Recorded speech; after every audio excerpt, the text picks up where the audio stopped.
ಅವಳು ನೋಡಿಕೊಂಡ ರೀತಿಯ ಬಗ್ಗೆ ಮಾತಾಡಿದ್ದಾರೆ. ಹೊರಗಡೆ ಬಂದ ನಂತರ ನಾಟಕ ಮಾಡ್ಬೇಕಂತ ಏನಿಲ್ಲಲ್ಲ.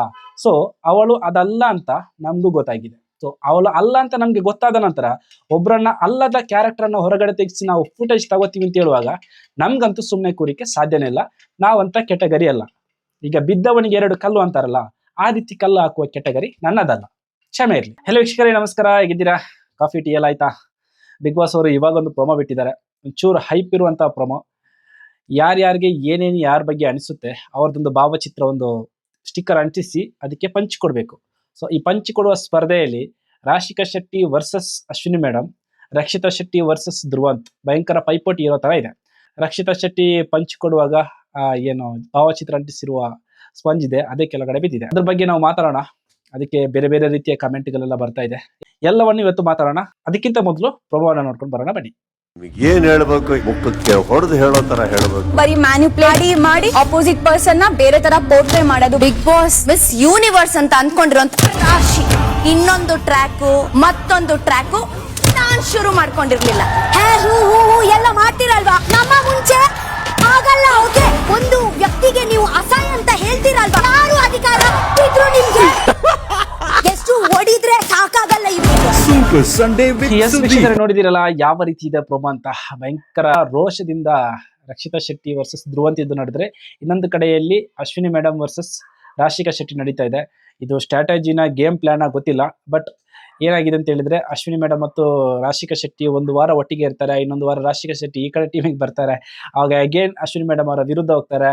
ಸೊ ಇದೆಲ್ಲ ನಾವು ಮೊದಲಿಂದನೇ ನೋಡ್ಕೊಂಡು ಬಂದಿರೋದು. ಇದು ಫೈನಲ್ ವಾರ ಆಗಿದ್ರಿಂದ ಇನ್ನಷ್ಟು ಬಿರುಸಾಗ್ತದೆ, ಅದಂತೂ ಖಂಡಿತವಾಗಿಯೂ, ಅದರಲ್ಲಿ 2 ಮಾತಿಲ್ಲ. ಇನ್ನು ಧ್ರುವಂತಿಗೆ ರಕ್ಷಿತಾ ಶೆಟ್ಟಿ ಆ ರೀತಿ ಪಂಚ್ ಹೊಡೆದಿದ್ದರ ಬಗ್ಗೆ ಹಲವಾರು ರೀತಿಯ ಕಮೆಂಟ್ಗಳು ಬರ್ತಾ ಇದೆ.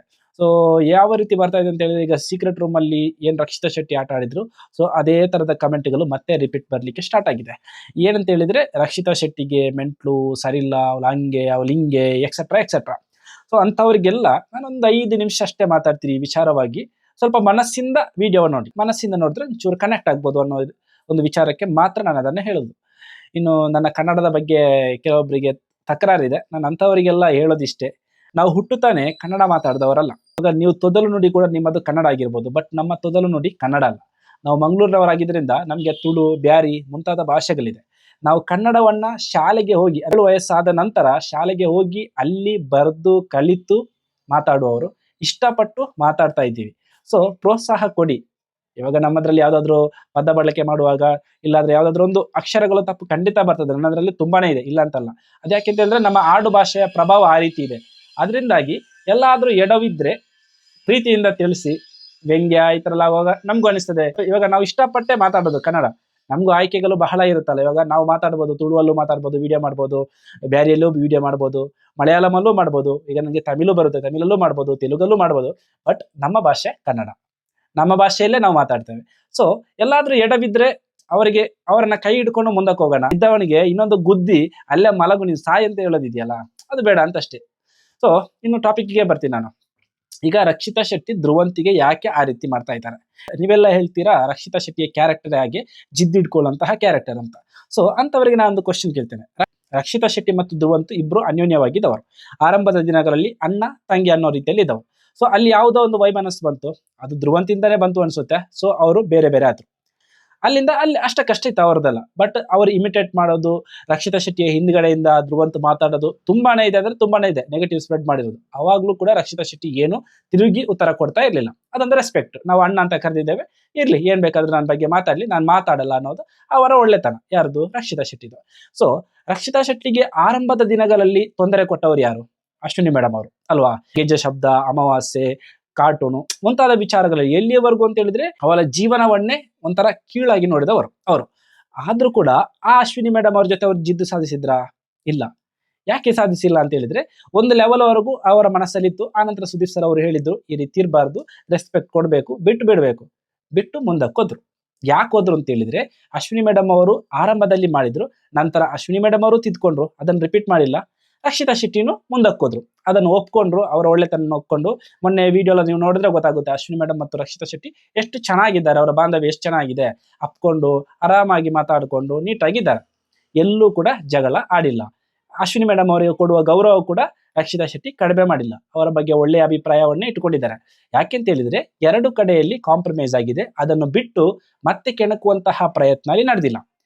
ಅದೇ ಧ್ರುವಂತ್ ವಿಚಾರಕ್ಕೆ ಯಾಕೆ ಆ ರೀತಿ ಪದೇ ಪದೇ ರಕ್ಷಿತಾ ಶೆಟ್ಟಿ ಜಗಳ ತೆಗಿತಾರೆ, ಇಲ್ಲ ರಕ್ಷಿತಾ ಶೆಟ್ಟಿ ಯಾಕೆ ಈ ರೀತಿ ವರ್ತನೆ ಮಾಡ್ತಾರೆ ಅಂತ ಹೇಳಿದ್ರೆ, ಧ್ರುವಂತ್ ಮಾಡೋದೇ ಅಂತ ಕೆಲಸ ರಕ್ಷಿತಾ ಶೆಟ್ಟಿಯನ್ನ ಇಮಿಟೇಟ್ ಮಾಡಿಕೊಂಡು ಆಡ್ಕೊಳ್ಳೋದು. ಈಗ ಮೊನ್ನೆ ಬಾಲ್ ಹಾಕೋ ಒಂದು ಟಾಸ್ಕ್ ಏನಿತ್ತು, ಅಲ್ಲಿ ಅವಕಾಶ ಕೊಟ್ಟಿರೋದೇ ಧ್ರುವಂತ್, ಅವ್ರು ಆಡ್ತಾರೆ ಅಂತ. ಎಲ್ಲೋ ಆಟ ಆದ್ಮೇಲೆ ಗೆಲ್ಲೋದು ಸೋಲೋದು ಸಹಜ. ರಾಶಿಕಾ ಶೆಟ್ಟಿ ಅಂದ ತಕ್ಷಣ ಟಾಸ್ಕ್ ಅಲ್ಲಿ ಅವರನ್ನು ಮೀರಿಸಿದವರು ಯಾರು ಇಲ್ಲ ವಿಮೆನ್ಸ್ ಅಲ್ಲಿ. ಸೊ ಅಂತವರ ವಿರುದ್ಧ ಕೂಡ ನಾನು ಆಟ ಆಡಿ ಗೆಲ್ಬೇಕು ಅನ್ನೋದೆಲ್ಲ ಸ್ವಲ್ಪ ಜಾಸ್ತಿ ಆಗುತ್ತೆ. ಸೊ ರಾಶಿಕಾ ಶೆಟ್ಟಿ ಆಟ ಆಡಿ ಗೆದ್ದಿದ್ದಾರೆ. ಅಲ್ಲಿ ರಕ್ಷಿತಾ ಶೆಟ್ಟಿ ಧ್ರುವಂತಿಗೆ ಏನ್ ಬಾಲ್ ಹಾಕೋ ವಿಚಾರದಲ್ಲಿ ಕಾವ್ಯನಿಗಿಂತ ಬೆಟರ್ ಹಾಕಿದ್ದಾರೆ. ಕಾವ್ಯ 1 ಬಾಲ್ ಹಾಕಿದ್ರೆ ರಕ್ಷಿತಾ ಶೆಟ್ಟಿ 3 ಬಾಲ್ ಹಾಕಿದ್ರು. ಓಕೆನಾ? ಸೊ ಅದನ್ನ ಧ್ರುವಂತ್ ಏನ್ ಮಾಡಿದ್ರು, ನೀನ್ ಬಾಲ್ ಹಾಕಿರೋದನ್ನ ನಾನು ನೋಡಿದ್ಯಲ್ಲ ಅನ್ನೋ ರೀತಿಯಲ್ಲಿ ವ್ಯಂಗ್ಯ ಆಡಿದ್ರು. ಯಾರಿಗಾದ್ರೂ ಅಷ್ಟೇ, ಪದೇ ಪದೇ ನಿಮ್ಮನ್ನ ಇಮಿಟೇಟ್ ಮಾಡ್ತಾರೆ. ನೀವು ಮಾತಾಡಿದ ರೀತಿಯಲ್ಲೇ ಮಾತಾಡಿ ನಿಮ್ಮನ್ನ ಒಂಥರ ವಿಕಾರವಾಗಿ ಮಾತಾಡ್ಸೋದು, ನಗಾಡೋದು, ಹಾವಭಾವ ಎಲ್ಲ ಮಾಡಿದಾಗ ನೀವೇನ್ರಿ ಮಾಡ್ತೀರಾ? ಅಂತವರಿಗೆ ಕ್ಷಮಿಸ್ತೀರಾ? ಇಲ್ಲ ಅಂತವ್ರ ಜೊತೆ ಸೌಮ್ಯ ರೀತಿಯಲ್ಲಿ ವರ್ತನೆ ಮಾಡ್ತೀರಾ?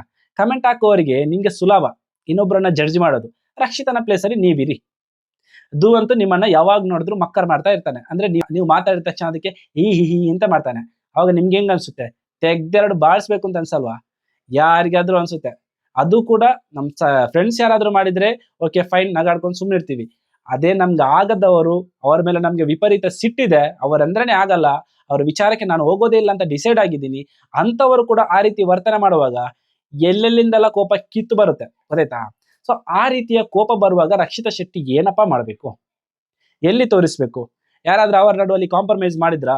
ಧ್ರುವಂತಿಗೆ ಹೇಳಿದ್ರಾ, ನೋಡಪ್ಪ ಧ್ರುವಂತ, ನಿನಗಿಂತ 10-15 ವರ್ಷ ಚಿಕ್ಕ ಹುಡುಗಿ, ಸೊ ಅವಳ ಜೊತೆ ಈ ರೀತಿ ವರ್ತನೆ ಮಾಡೋದು ಸರಿಯಲ್ಲ. ಸೊ ನಿಮ್ಮ ನಡುವೆ ಏನಿದೆ ಅದನ್ನ ಸರಿ ಮಾಡ್ಕೊಂಡು ಮುಂದಕ್ಕೆ ಹೋಗಿ, ಮ್ಯೂಚುವಲ್ ಅಂಡರ್ಸ್ಟ್ಯಾಂಡಿಂಗ್ ಅಲ್ಲಿ ಮುಂದಕ್ಕೆ ಹೋಗಿ, ಇಬ್ರಿಗೂ ರೆಸ್ಪೆಕ್ಟ್ ಕೊಡಿ ಅನ್ನೋ ರೀತಿಯಲ್ಲಿ ಯಾರಾದ್ರೂ ಪಂಚಾಯತಿಗೆ ಮಾಡಿ ಸರಿ ಮಾಡಿದ್ರಾ? ಯಾರೂ ಮಾಡಿಲ್ಲ.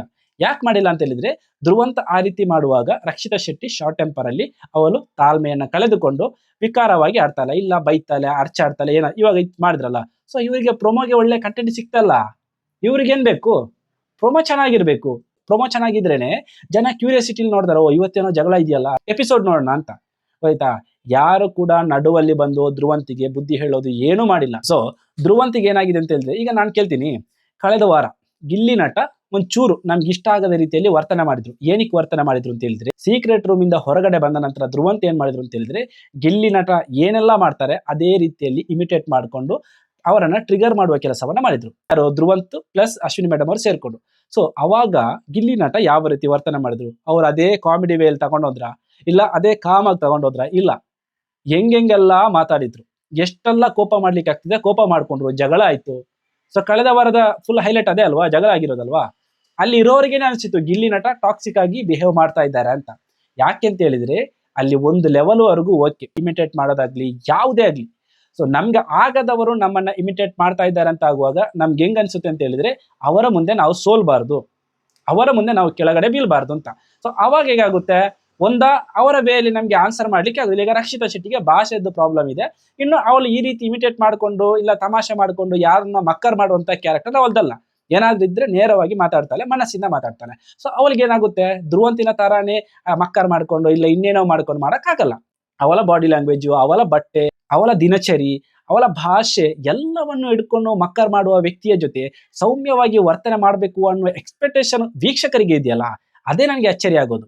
ನಿಮ್ಮ ಮನೆಯ ಮಗಳು ಈ ರೀತಿ ಯಾರಾದ್ರೂ ಮಾಡ್ತಾ ಇದ್ರೆ, ಅವಳು ಇದೇ ರೀತಿ ಆಡಿದ್ರೆ ನೀವು ಇದೇ ರೀತಿ ಕಮೆಂಟ್ ಮಾಡ್ತೀರಾ? ಇಲ್ಲ, ಇವಾಗ ಕಳೆದ ಸಲ ಇವಾಗ ನಾವು ಗಿಲ್ಲಿ ಪರವಾಗಿ ನಿಂತ್ವಿ. ಯಾಕೆ ನಿಂತ್ವಿ ಅಂತ ಹೇಳಿದ್ರೆ, ಗಿಲ್ಲಿ ಅಂದ್ರೆ ನಮ್ಗೆ ಗೊತ್ತು, ಗಿಲ್ಲಿ ಅದಲ್ಲ, ಗೊತ್ತಾಯ್ತಾ? ಸೊ ಗಿಲ್ಲಿ ಅಲ್ಲದ್ದು ಗಿಲ್ಲಿಯ ವರ್ತನೆ ತೋರ್ತಾ ಇದೆ ಅಂತಾದ್ರೆ, ಅಲ್ಲಿ ಯಾವುದೋ ಗಿಲ್ಲಿ ನಟನಿಗೆ ಆಗ್ತಾ ಇಲ್ಲ, ಇನ್ನೇನೋ ಟ್ರಿಗರ್ ಮಾಡ್ತಾ ಇದ್ದಾರೆ, ಬೇಕು ಅಂತ ಜಗಳಕ್ಕೆ ಬರ್ತಾ ಇದ್ದಾರೆ. ಸೊ ನಾವು ಗಿಲ್ಲಿ ನಟನ ಅರ್ಥ ಮಾಡ್ಕೊಂಡಿರೋ ರೀತಿ ಅದು. ಆದ್ರೆ ಅದೇ ಪ್ಲೇಸ್ ಅಲ್ಲಿ ರಕ್ಷಿತಾ ಶೆಟ್ಟಿ ಬಂದ ತಕ್ಷಣ ಮೆಂಟಾಲಿಟಿ ಬದಲಾವಣೆ ಇತ್ತು. ಅಲ್ಲಿ ಧ್ರುವಂತ್ ಒಳ್ಳೆಯವನಾಗ್ಬಿಟ್ಟ, ರಕ್ಷಿತಾ ಶೆಟ್ಟಿ ಕೆಟ್ಟವನಾಗ್ಬಿಟ್ಟ. ಇದು ಏನ್ ಗೊತ್ತಾ, ಇಲ್ಲಿ ರಕ್ಷಿತಾ ಶೆಟ್ಟಿ ಅಲ್ಲ ಪ್ರಾಬ್ಲಮ್, ಇಲ್ಲಿ ಪ್ರಾಬ್ಲಮ್ ಇಷ್ಟೇ, ಅವಳೊಂದು ಹೆಣ್ಣು. ನಮ್ಮ ಸಮಾಜದ ದೃಷ್ಟಿಯಲ್ಲಿ, ಇಲ್ಲ ನಮ್ಮ ದೃಷ್ಟಿಯಲ್ಲಿ, ಹೆಣ್ಣು ಮಕ್ಕಳು ತಗ್ಗಿ ಬಗ್ಗಿ ನಡಿಬೇಕು. ಎದುರುಗಡೆ ಇದ್ದವನು ಏನೇ ಮಕ್ಕರ್ ಮಾಡ್ಲಿ, ಏನೇ ಕಾಟ ಕೊಡ್ಲಿ, ಏನೇ ತೊಂದರೆ ಕೊಡ್ಲಿ, ಅವಳು ತಿರುಗಿ ಜಾಸ್ತಿ ಉತ್ತರ ಎಲ್ಲ ಕೊಡಬಾರ್ದು. ತಿರುಗಿ ಜಾಸ್ತಿ ಉತ್ತರ ಕೊಟ್ರೆ ಬಾಯಿ ಬುಡ್ಕಿ, ಅಹಂಕಾರಿ, ಇನ್ನೇನ ಕೊಳಕು ಬಾಯಿ ಅವಳು, ಈ ತರದೆಲ್ಲ ಪದ ಬಳಕೆ ಬರುತ್ತೆ. ಅದೇ ಪ್ಲೇಸ್ ಅಲ್ಲಿ ಇಬ್ರು ಗಂಡಸರು ಕಿತ್ತಾಡುವಾಗ ನಮ್ಗೆ ಮಜಾ, ಸರಿಯಾಗಿ ಕೊಟ್ಟ, ಸಖತ್ತಾಗಿ ಕೊಟ್ಟ, ಇದೇ ರೀತಿ ಆಗ್ಬೇಕು ಅಂತ. ಅದೇ ಪ್ಲೇಸ್ ಅಲ್ಲಿ ರಕ್ಷಿತಾ ಶೆಟ್ಟಿ ರಿಟರ್ನ್ ಕೊಡುವಾಗ ಮಾತ್ರ ಓಹೋ ಅವಳೇ ತಪ್ಪಾಗಿ ಕಾಣಿಸ್ತಲ್ಲ ನಮ್ಗೆ. ಯಾಕೆಂತ ಹೇಳಿದ್ರೆ ಹೆಣ್ಣಲ್ವಾ, ಹೆಣ್ಣು ಇದೇ ರೀತಿ ಇರಬೇಕು ಅನ್ನೋ ಕಟ್ಟುಪಾಡು ಕಟ್ಟಳೆಗಳು ನಾವು ತಲತಲಾಂತರಗಳಿಂದ ಪಾಲಿಸ್ತಾ ಬಂದಿದ್ದೇವೆ. ಕಟ್ಟುಪಾಡುಗಳ ವಿರುದ್ಧ ನಾನು ಮಾತಾಡಲ್ಲ, ಅದು ಸರಿನೇ, ಒಳ್ಳೇದೇ. ನಮ್ಮ ಸುಸಂಸ್ಕೃತ ಸಮಾಜಕ್ಕೆ ಕಟ್ಟುಪಾಡುಗಳ ಅಗತ್ಯ ಇದೆ. ಅದು ಬರೀ ಹೆಣ್ಣಿಗೆ ಮಾತ್ರ ಸಾಧ್ಯನೇ ಇಲ್ಲ ರೀ. ಗಂಡಿಗೂ ಕಟ್ಟುಪಾಡಿದೆ. ಇವಾಗ ಧ್ರುವಂತಿಗೆನೆ ಅವನಿಗೆ ಅಷ್ಟು ಬುದ್ಧಿ ಇಲ್ವಾ? ಅಷ್ಟು ಇವಾಗ ಧ್ರುವಂತಿಗೂ ರಕ್ಷಿತಾ ಶೆಟ್ಟಿಗೂ 15 ವರ್ಷದ ಡಿಫ್ರೆಂಟ್ ಇದೆ. ಇರುವ ಮೆಚುರಿಟಿಗೂ ರಕ್ಷಿತಾ ಶೆಟ್ಟಿಗಿರುವ ಮೆಚುರಿಟಿ ಒಂದೇ ಅಲ್ವಲ್ಲ. ಧ್ರುವಂತಿಗೆ ಇವಾಗ ನೀವು ಹೇಳ್ಬೋದು ರಕ್ಷಿತಾ ಶೆಟ್ಟಿ ಅಲ್ಲಿ ಸೀಕ್ರೆಟ್ ರೂಮ್ ಅಲ್ಲಿ ಅಷ್ಟೆಲ್ಲ ಹಾರಾಡಿದ್ರು, ಹಂಗ್ ಮಾಡಿದ್ರು, ಹಿಂಗ್ ಧ್ರುವಂತ್ ಕಾಮ್ ಆಗಿದ್ರು. ಧ್ರುವಂತು ನೋಡಿರುವ ಲೈಫಿನ ಅರ್ಧದಷ್ಟು ಕೂಡ ರಕ್ಷಿತಾ ಶೆಟ್ಟಿ ನೋಡಿಲ್ಲ ರೀ. ನನ್ನೇನೆ ತಗೊಳ್ಳಿ, 18-21 ವರ್ಷಕ್ಕೆ ನನಗಿದ್ದಂತಹ ಕೋಪ, ನನಗಿದ್ದ ಈಗೋ ಇವಾಗ ಅದರ ಅರ್ಧದಷ್ಟು ಇಲ್ಲ. ಮೊದ್ಲೆಲ್ಲ ಏನಾದ್ರೂ ಜಗಳ ಆದ್ರೆ ಬಿಡಿಸ್ಲಿಕ್ಕೆ ಹೋಗ್ತಾ ಇರಲಿಲ್ಲ, ಜಗಳ ಜಾಸ್ತಿ ಆಗ್ತಾ ಇತ್ತು ನಾನು ಹೋದ್ರೆ. ಇವಾಗ ಹಂಗಲ್ಲ, ಎಲ್ಲಾದ್ರೂ ಜಗಳ ಆಯ್ತು ಅಂತಾದ್ರೆ ನಡುವಲ್ಲಿ ಕಾಂಪ್ರಮೈಸ್ ಮಾಡ್ಲಿಕ್ಕೆ ನಾನು ಹೋಗ್ತೀನಿ. ನನ್ನನ್ನು ಕರೀತಾರೆ ಕಾಂಪ್ರಮೈಸ್ ಮಾಡ್ಲಿಕ್ಕೆ. ಯಾಕೆ ಅಂತ ಹೇಳಿದ್ರೆ ನಾನು ಈ ಕಂಡಿರುವಂತಹ ಬದುಕಿದೆಯಲ್ಲ, ಅದು ತುಂಬಾನೇ ಸ್ಟ್ರಗಲ್ ಆಗಿದೆ ಜಗಳದಿಂದ. ಸೊ ಧ್ರುವಂತಿಗೂ ಹಂಗೆ ಆಗಿರ್ಬೋದು, ತುಂಬಾ ಸ್ಟ್ರಗಲ್ ಮಾಡ್ಕೊಂಡು ಇನ್ನೇನೋ ಕಂಡು 40 ವರ್ಷ ಬದುಕಿದ್ದಾರೆ. ಸೊ ಅವ್ರಿಗೆ ಗೊತ್ತಿದೆ ಯಾವ ರೀತಿ ಹ್ಯಾಂಡಲ್ ಮಾಡ್ಬೇಕು ಅಂತ. ಬಟ್ ಆ ತನ್ನ ಎಕ್ಸ್ಪೀರಿಯನ್ಸ್ ಅನ್ನ ಇಟ್ಕೊಂಡು ಇನ್ನೊಬ್ಬ ಶಾರ್ಟ್ ಟೆಂಪರ್ ಹುಡುಗಿ ಇಲ್ಲ 24-25 ವರ್ಷದ ಹುಡುಗಿಯ ಜೊತೆ ಅವರನ್ನ ಇಮಿಟೇಟ್ ಮಾಡ್ಕೊಂಡು ಅವರಲ್ಲದ ಕ್ಯಾರೆಕ್ಟರ್ ಅನ್ನ ಹೊರಗೆ ತೆಗಿಸಿ ಮಜಾ ಮಾಡ್ತಾರಲ್ಲ. ಸೊ ಆ ಧ್ರುವಂತು ನಿಮ್ಗೆ ಇಷ್ಟ ಆಗ್ತಾ ಇದ್ದಾರೆ ಅಂತ ಹೇಳಿದ್ರೆ ನಿಮ್ಮಲ್ಲೂ ಕೂಡ ವಿಕೃತ ಆನಂದ ಅನ್ನೋ ಒಂದು ಕಾನ್ಸೆಪ್ಟ್ ಇದೆ ಅಂತಾನೆ ಅರ್ಥ. ನನಗೆ ಈ ವಿಡಿಯೋ ಮಾಡುವ ಅಗತ್ಯ ಏನಿಲ್ಲ. ನೀವು ಹೇಳ್ಬೋದು ರಕ್ಷಿತಾ ಶೆಟ್ಟಿಗೆ ಈ ರೀತಿ ಮಾಡಿದಕ್ಕೆ ಇವನು ವಿಡಿಯೋ ಮಾಡ್ತಾ ಇದ್ದಾನೆ ಅಂತ. ರಕ್ಷಿತಾ ಶೆಟ್ಟಿ ಅಲ್ಲ, ಆ ಪ್ಲೇಸ್ ಅಲ್ಲಿ ಸ್ಪಂದನ ಇದ್ರು ಕೂಡ ನಾನು ಹಿಂಗೆ ಮಾತಾಡ್ತೀನಿ, ಗೊತ್ತಾಯ್ತಾ? ನಂಗೆ ಸ್ಪಂದನ ಅಂದ್ರೆ ಅಷ್ಟಕ್ಕಷ್ಟೇ, ಕಾವ್ಯ ಅಂದ್ರೂ ಅಷ್ಟಕ್ಕಷ್ಟೇ. ಬಟ್ ನಮ್ಗೆ ಅಲ್ಲಿ ಕಾವ್ಯನ ಸ್ಪಂದನನ ಅದು ಲೆಕ್ಕಕ್ಕೆ ಬರಲ್ಲ. ನಮ್ಗೆ ಬರೋದಿಷ್ಟೇ, ಎದುರುಗಡೆ ಇದ್ದವನು ಸರಿಯಾಗಿದ್ದಾನ, ಅವ್ನು ಸರಿಯಾಗಿದ್ರೆ ಓಕೆ ಫೈನ್, ಇವ್ರು ರಾಂಗ್ ಅಂತ ಜಡ್ಜ್ಮೆಂಟ್ ಕೊಡೋಣ. ಬಟ್ ಎದುರುಗಡೆ ಇದ್ದವನು ಮಾಡ್ತಾ ಇರೋದೇನು, ಅವನೇನು ಒಳ್ಳೆ ಕೆಲಸ ಮಾಡ್ತಾ ಇದ್ರೆ ಬೇರೆ ವಿಚಾರ. ಎದುರುಗಡೆ ಇದ್ದವನು ಮಾಡ್ತಾ ಇರೋದೇನು, ಇಮಿಟೇಟ್ ಮಾಡ್ಕೊಂಡು ಬರೇ ಮಜಾ ತಗೋತಾ ಇದ್ದಾನ, ಇಲ್ಲ ಅವ್ರ ಜೊತೆ ಚೆನ್ನಾಗಿದ್ದು ಇಮಿಟೇಟ್ ಮಾಡ್ತಾ ಇದ್ದಾನ. ಈಗ ಅವ್ರ ಜೊತೆ ಚೆನ್ನಾಗಿದ್ದು ಇಮಿಟೇಟ್ ಮಾಡೋ ಗಿಲ್ಲಿಯ ಜೊತೆ ಯಾಕೆ ರಕ್ಷಿತಾ ಶೆಟ್ಟಿಗೆ ಪ್ರಾಬ್ಲಮ್ ಆಗಲ್ಲ? ರಘುವಣ್ಣನ ಜೊತೆ ಯಾಕಾಗಲ್ಲ? ಸೂರಜ್ ಜೊತೆ ಯಾಕಾಗಲ್ಲ? ರಜತ್ ಜೊತೆ ಯಾಕಾಗಿಲ್ಲ? ಮಾಳವಣ್ಣನ ಜೊತೆ ಯಾಕಾಗಿಲ್ಲ? ಎಲ್ಲ ಬೇಡ, ಅಶ್ವಿನಿ ಮೇಡಮ್ ಅವ್ರ ಜೊತೆ ಯಾಕೆ ಆಗ್ತಾ ಇಲ್ಲ? ಇವಾಗ ಚೆನ್ನಾಗಿದ್ದಾರಲ್ಲ, ಯಾಕಿದ್ದಾರೆ ಅಂತ ಹೇಳಿದ್ರೆ ಅಲ್ಲಿ ಮ್ಯೂಚುವಲ್ ರೆಸ್ಪೆಕ್ಟ್ ಇದೆ. 1 ಸಲ 2 ಸಲ 3 ಸಲ ಸರಿ, ಪದೇ ಪದೇ ನಿಮ್ಮ ಟ್ರಸ್ಟ್ ಬ್ರೇಕ್ ಆಗ್ತಾ ಇದೆ ಅಂತ ಹೇಳಿದ್ರೆ ಯಾವನಾದ್ರೂ ಕೆರಳ್ತಾನೆ. ಇವಾಗ ಎಲ್ಲವನ್ನು ಬಿಟ್ಟು ಧ್ರುವಂತನ ಕ್ಯಾಪ್ಟನ್ಸಿ ಟಾಸ್ಕ್ಗೆ ಆಯ್ಕೆ ಮಾಡ್ಲಿಕ್ಕೆ ಗೆಲ್ಲಿಗೋಸ್ಕರ ರಕ್ಷಿತಾ ಶೆಟ್ಟಿ ಆಟ ಆಡಿರುವಾಗ ಕನಿಷ್ಠ ಕೃತಜ್ಞತೆ ಆದ್ರೂ ಅವರು ತೋರಿಸ್ಬೇಕಿತ್ತು. ಆ ಕೃತಜ್ಞತೆ ಕೂಡ ತೋರಿಸದೆ ಅವರು ಆಡ್ಕೊಂಡಾಗ ಯಾರಿಗಾದ್ರೂ ಕೋಪ ಬಂದೇ ಬರುತ್ತೆ. ಈ ವಿಚಾರದಲ್ಲಿ ನನ್ನ ವಿಡಿಯೋಗೆ ನೀವು ಏನ್ ಬೇಕಾದ್ರೂ ಹೇಳಿ, ಬಕೆಟು, ಸಿಂಟೆಕ್ಸು ಎಕ್ಸೆಟ್ರಾ. ಬಟ್ ನಾನು ಇದೇ ರೀತಿ ನಾನು ತಗೊಳ್ಳೋ ಸ್ಟ್ಯಾಂಡ್ ಹಿಂಗೇನೆ. ಯಾಕೆಂತ ಹೇಳಿದ್ರೆ ಯಾವನೋ ಒಬ್ಬ ಅಲ್ಲಿ ಒಂದು ಹುಡುಗಿಯನ್ನ ಇಮಿಟೇಟ್ ಮಾಡ್ಕೊಂಡು ಟ್ರಿಗರ್ ಮಾಡ್ಕೊಂಡು ಕಂಟೆಂಟ್ ತಗೋತಾ ಇದ್ದಾನೆ ಅಂತ ಹೇಳುವಾಗ ನನಗೆ ಆ ಹುಡುಗಿ ತಪ್ಪಾಗಿ ಕಾಣಿಸಲ್ಲ. ಆ ಹುಡುಗಿ ಕೂಡ 14 ವಾರ ಬಿಗ್ ಬಾಸ್ ಮನೆಯಲ್ಲಿ ಇದ್ರು, ಆಯ್ತಾ? ಬಿಗ್ ಬಾಸ್ ಮನೆಯಿಂದ ಹೊರಗಡೆ ಬಂದಂತಹ ಕಂಟೆಸ್ಟೆಂಟ್ಗಳು ಆ ಹುಡುಗಿಯ ಕೇರಿಂಗ್ ಬಗ್ಗೆ, ಅವಳು ನೋಡಿಕೊಂಡ ರೀತಿಯ ಬಗ್ಗೆ ಮಾತಾಡಿದ್ದಾರೆ. ಹೊರಗಡೆ ಬಂದ ನಂತರ ನಾಟಕ ಮಾಡ್ಬೇಕಂತ ಏನಿಲ್ಲಲ್ಲ. ಸೊ ಅವಳು ಅದಲ್ಲ ಅಂತ ನಮಗೂ ಗೊತ್ತಾಗಿದೆ. ಸೊ ಅವಳು ಅಲ್ಲ ಅಂತ ನಮ್ಗೆ ಗೊತ್ತಾದ ನಂತರ ಒಬ್ಬರನ್ನ ಅಲ್ಲದ ಕ್ಯಾರೆಕ್ಟರ್ ಅನ್ನ ಹೊರಗಡೆ ತೆಗೆಸಿ ನಾವು ಫುಟೇಜ್ ತಗೋತೀವಿ ಅಂತ ಹೇಳುವಾಗ ನಮ್ಗಂತೂ ಸುಮ್ಮನೆ ಕೂರಿಕೆ ಸಾಧ್ಯನೇ ಇಲ್ಲ. ನಾವಂತ ಕೆಟಗರಿ ಅಲ್ಲ. ಈಗ ಬಿದ್ದವನಿಗೆ 2 ಕಲ್ಲು ಅಂತಾರಲ್ಲ, ಆ ರೀತಿ ಕಲ್ಲು ಹಾಕುವ ಕೆಟಗರಿ ನನ್ನದಲ್ಲ. ಕ್ಷಮೆ ಇರಲಿ. ಧನ್ಯವಾದಗಳು.